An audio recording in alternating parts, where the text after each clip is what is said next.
Today I want to read from you from Philippians 3:9 for you. It says,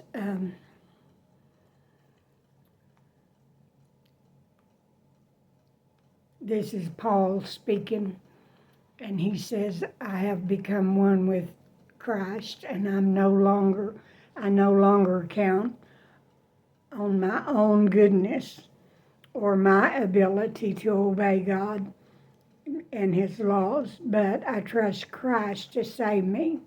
For God's way of making us right with Himself depends on faith.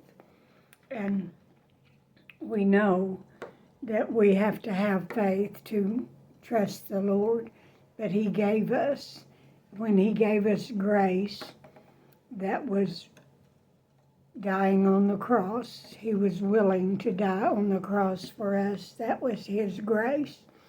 And then He gave us, at the same time, the faith to believe in Him and His love and His plan. And so Paul had bragged about his own efforts to please God. He was born a strict Jew. He was a Pharisee, and he obeyed the law to the very end of it. He was a good Jew, but he realized that all that was nothing but garbage. So he gave it up when he turned his life around, and now he's living to honor God, not honor himself.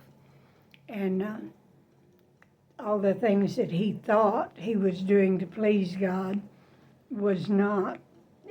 He was being scammed, is the way I put it. It was all a big farce. And he had given his life for this. It took him years, but he fell so in love with the Lord whenever he met the truth. And Jesus said, I am the truth. I'm the way, the truth, and the life. So when he met the truth, he gave himself to the truth, and he turned all of his efforts then towards the goal that God had set for him. And we know about that because of Jeremiah 29:11. His goal is his plan, and he says, I know the plans I have for you. They're plans for good and not disaster, to give you a future and a hope. So that's what he's working in us.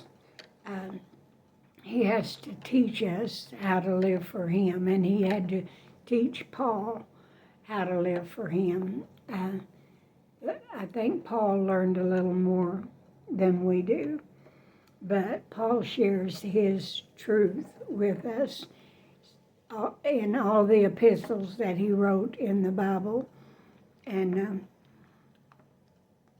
he counts on what God said in Jeremiah 31:3. It says, I have loved you, my people, with an everlasting love. With unfailing love, I have drawn you to myself. And so that's the love that he drew Paul to him, and it's the love that he draws us to him. His love is all powerful, and his plan will happen. It will happen for us. And after all our struggles, we will see his everlasting love, and we will embrace it. God's love is ours to enjoy and exercise in these human bodies as long as we live, and then forever.